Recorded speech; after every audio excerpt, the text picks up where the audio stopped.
had been one of those whipping rains that slashes at the window as though it were hail.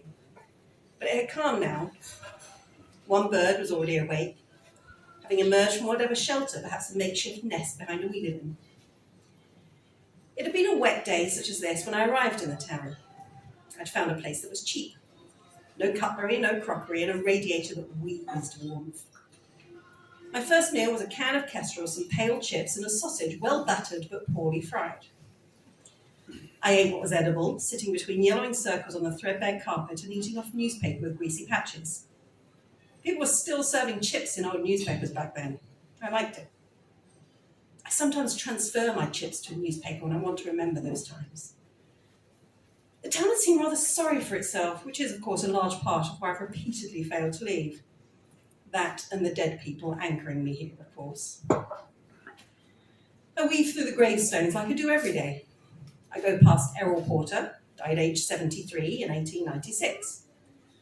Past Millicent Hepworth, rather too grand a name for someone who died aged 3. And past Neville Duncan Smythe, who always sounds like two unwelcome uncles spliced together. This is my community. I know this seems crazy to you, but that's how it is, and you better get on board, and you may as well shimmy along.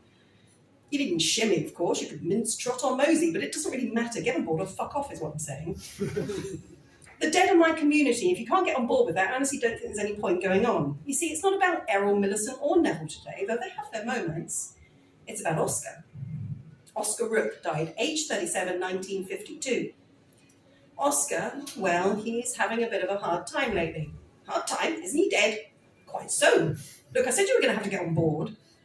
You must understand, I don't see dead people, so you can relax about that. No one does. No, I feel them. What? Feel them? I can almost hear your contempt. But no, this is not some poltergeist possession nonsense where I'm hurled across a room or suddenly produce fluent Aramaic. You can all rest easy on that. I feel them. Inside me.